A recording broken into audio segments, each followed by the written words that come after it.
उनके बयान को निहितार्थ को समझिए, और भाजपा को तो और भी बेहतर समझना चाहिए, क्योंकि साथ में आपने महान गठबंधन सरकार चलाई है। वो दिन बहुत दूर नहीं रहे। उन्होंने क्या कहा, ये जो बुलडोजर अचानक लोग तालियां पीटने लगते हैं, ये बुलडोजर किसी घर पे नहीं चल रहा है रे भाई, ये बुलडोजर रूल ऑफ लॉ पे चल रहा है। अगर एग्जीक्यूटिव ही जुडिशियरी के रोल में तब्दील कर ले, आज जो ये ताली बजा रहे हैं ना, कल को सन्नाटा पसर जाएगा हर ओर।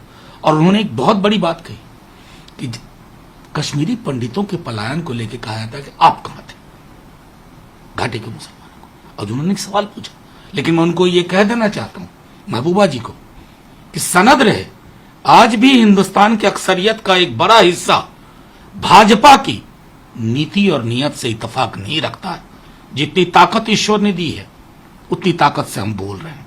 जब तक हैं, हम जैसे करोड़ों लोग बोलते रहेंगे, हमारे जैसे दल चुप नहीं रहेंगे, चाहे बुलडोजर क्या सुपर बुलडोजर चला के रखते।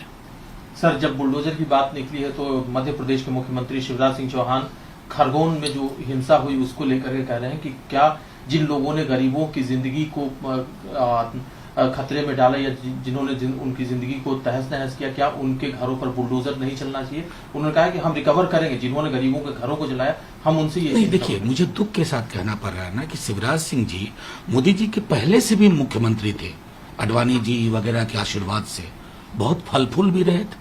अब उनकी हालत देखिए, उनको कॉम्पीट करना पड़ रहा है योगी आदित्यनाथ जी से। वो एक बुलडोजर तो ये 4 लेके आएंगे।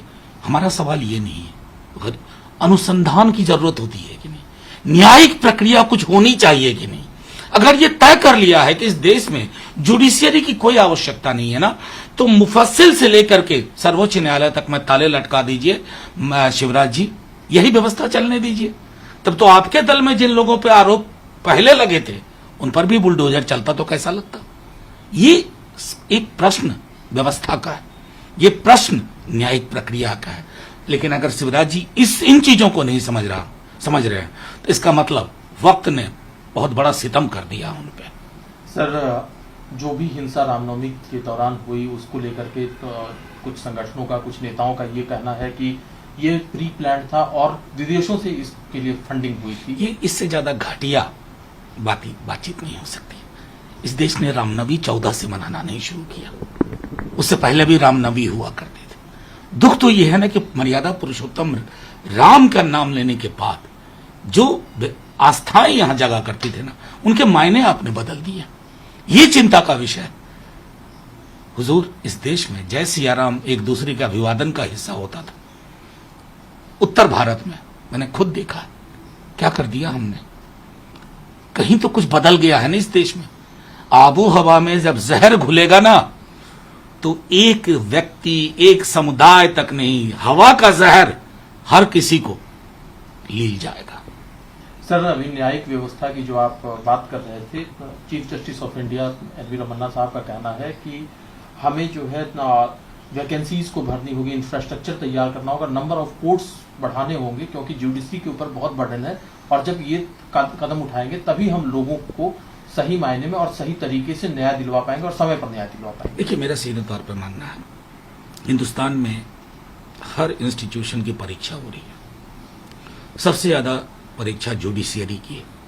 उसके चरित्र में भी बदलाव की आवश्यकता है। क्योंकि मैं दुख के साथ कहूं भी हाल ही कुछ दिन पहले हमारे माननीय सर्वोच्च न्यायालय के मुख्य न्यायाधीश जी ने ही कहा था कि जिस तरह से सरकारी तंत्र डिनैग्रेट करता है जुडिशियरी को, यह भी एक चिंता का विषय है। तो मैं कुल मिला के कहूंगा कि एक बहुत बड़े आधारभूत बदलाव की जरूरत है, ताकि लोगों का भरोसा कम से कम जुडिशियरी में जो था वो बरकरार रहे।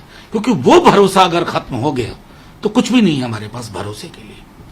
सर, एक मुद्दा, हम गवर्नर के रोल को लेकर के हमेशा बात करते हैं, राज्य सरकारों के साथ जिस तरह से गवर्नर का टकराव होता है। और अब तमिलनाडु में नीट एग्जामिनेशन को लेकर के बहुत सारी चीजें चल रही हैं, वो टकराव चल रहा है। और ये टकराव इतना पहुंचा है कि सुब्रमण्यम भारती की एक स्टैच्यू का इनॉग्रेशन था और डीएमके जो कि वहां पर सत्ता में है वो कार्यक्रम का विरोध करते हुए बाइकआउट कर रही है। ये टकराव काफी हद तक बढ़ता हुआ जा रहा है। नहीं, देखिए, पूरे देश में मैं समझता हूं केंद्र की सरकार को यह गौर से सोचना होगा कि मैं ऐसा नहीं कहता हूं कि आपने शुरू की, पहले भी गाहे बगाहे ऐसी खबरें आया करती थी, लेकिन अब एक पैटर्न हो गया है। एक साहब हैं एक जगह गवर्नर, वो भूल जाते हैं कि कस्टोडियन ऑफ द कॉन्स्टिट्यूशन या custodian of a political interest, वो टेलीविजन चैनल पर बैठ करके पार्टी बन जाते हैं। और इस तरह के मैं समझता हूं कि एक लंबी फेहरिस्त, एक बार व्यवस्थाओं को देखना होगा कि जो गवर्नर की नियुक्ति होती है, उनकी नियुक्ति संवैधानिक मूल्यों की रक्षा के लिए होती है, ना किसी पॉलिटिकल पार्टी के प्रीमियम को बढ़ाने के लिए होती है।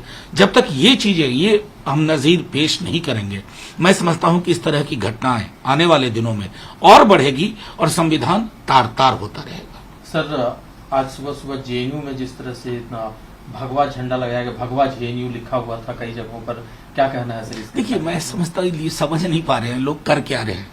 अरे साहब, आप जेएनयू पे भगवा झंडा लहरा दोगे? विश्वविद्यालय है ये, विश्वविद्यालय की वैश्विक दर्शन को समझिए। ये भगवा हरा पीला लाल काला करके कुछ हासिल नहीं होगा।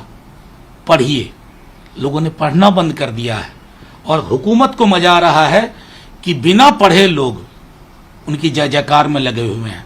मुझे दुख इस बात का है कि इसी कैबिनेट में लोग हैं ना, उसी जेएनयू से आप एक इंस्टीट्यूशन को लगातार डेमोनाइज करो, और जेएनयू अकेला नहीं है, अलग अलग इंस्टीट्यूशंस को। अगर कोई हुकूमत चाहती है कि जो क्रिटिकल थिंकिंग के स्पेसेस हैं, जहां से सवाल पैदा होते हैं, उन स्पेस को ही अगर आप काले रंग से रंग दो, कहो कि ये बहुत दानवों की जगह है, तो फिर क्या आप हासिल करेंगे? नुकसान किसका है? उस बिल्डिंग का नहीं है जिसे जेएनयू कहते हैं, नुकसान इस देश का। सर, एक आखिरी सवाल है सर, पश्चिम बंगाल से जुड़ा हुआ है। नादिया में जिस तरह की घटना हुई, रेप के बाद लड़की की बॉडी को जला दिया गया, तृणमूल सरकार के तृणमूल कांग्रेस के ही एक सांसद सौगत राय, वो अपनी ही सरकार पर सवाल उठाते हुए कह रहे हैं कि अगर राज्य में महिला मुख्यमंत्री है और उसके बावजूद एक भी सिंगल इंसिडेंट महिलाओं के खिलाफ होता है या इस तरह की घटना होती है, तो ये हमारे लिए नहीं, ये सौगत जी की ये बात सिर्फ वहीं के लिए लागू नहीं होती।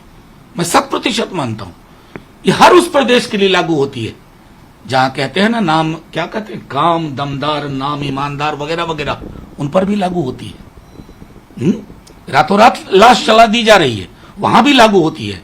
ये सिर्फ सरकारों का प्रश्न नहीं है, समाज के समक्ष का एक बहुत बड़ा प्रश्न है कि अगर राजस्थान में हो तो वो बहुत बड़ी घटना, बंगाल में हो बड़ी घटना, उत्तर प्रदेश में हो ना उस पर चर्चा नहीं होगी, मध्य प्रदेश में हो नहीं, पूरे देश को शर्मसार करने वाली ये घटना है, समाज के बीमार हो जाने का संकेत।